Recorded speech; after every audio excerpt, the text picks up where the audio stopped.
Assalamualaikum warahmatullahi wabarakatuh. Perkenalkan, nama saya Salsa Bilazalani Rahma dari program studi Tadris Matematika. Di sini saya akan menyampaikan sosialisasi prokes 5M dan pentingnya vaksinasi. Meskipun sudah lebih dari 1 tahun, pandemi virus corona masih terus menyerang penduduk dunia tanpa henti. Di Indonesia, angka kasus virus corona sudah di atas 1,5 juta jiwa. Kabar baiknya, sekitar lebih dari 1,3 juta berhasil pulih dari serangan COVID-19. Mengalahkan penyebaran dan penularan virus corona di dunia tidaklah mudah, namun beragam upaya terus dilakukan para ahli dan penduduk global demi mengakhiri ancaman virus yang terus menyerang bertubi-tubi. Di beberapa negara, termasuk Indonesia, pemerintah membuat pedoman dan protokol kesehatan untuk menghadapi virus corona. Di negara kita, protokol kesehatan ini dikenal dengan sebutan 5M. Sudah tahu apa saja protokol kesehatan 5M? Untuk membantu pencegahan penularan virus corona, berikut ini protokol kesehatan 5M. Yang pertama, mencuci tangan. Rutin mencuci tangan hingga bersih adalah cara yang cukup efektif untuk mencegah penularan virus corona.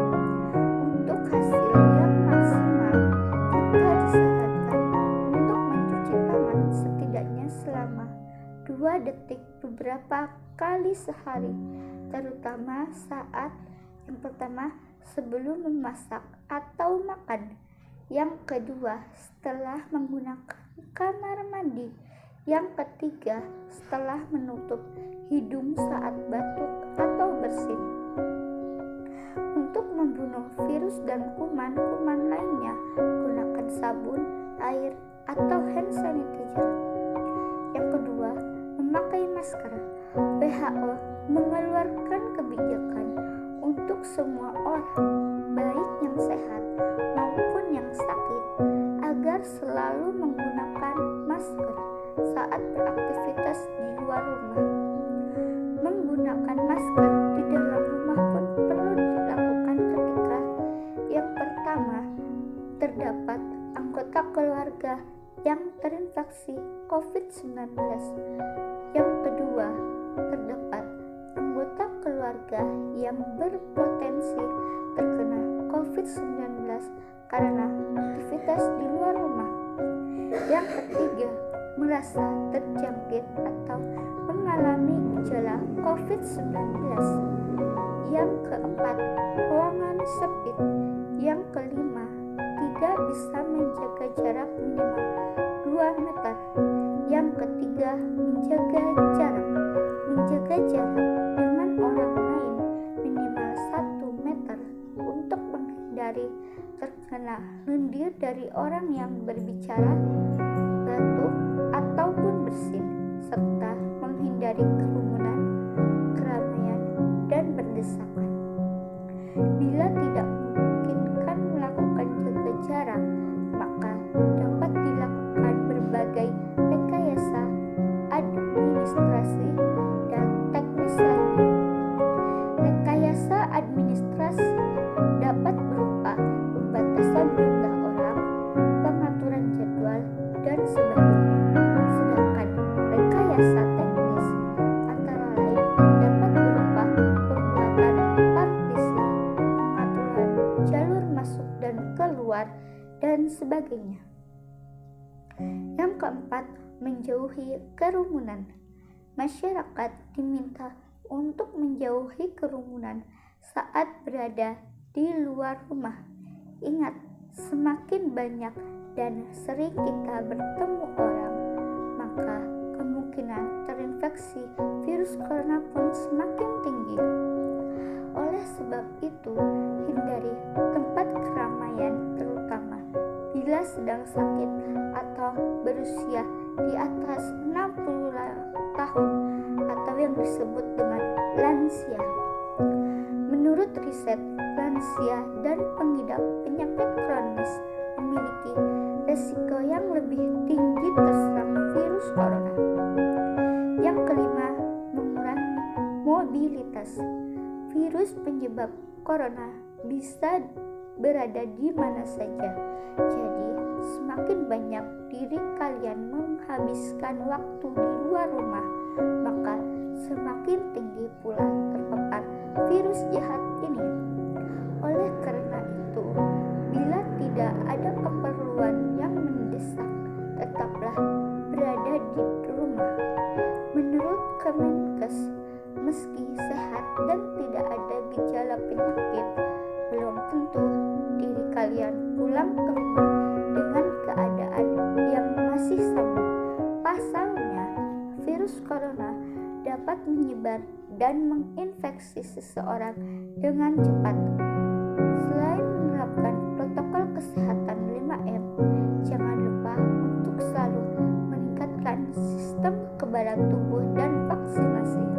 Pemberian vaksinasi ini sangatlah penting, bukan hanya untuk melindungi masyarakat dari COVID-19, tetapi juga melindungi kondisi sosial dan ekonomi negara yang terkena dampak pandemi. Vaksinasi atau imunisasi bertujuan untuk membuat sistem kekebalan tubuh seseorang mampu mengenali dan dengan cepat melawan bakteri atau virus penyebab infeksi. Tujuan yang ingin dicapai dengan pemberian vaksin COVID-19 adalah menurunkan angka kesakitan dan angka kematian virus ini.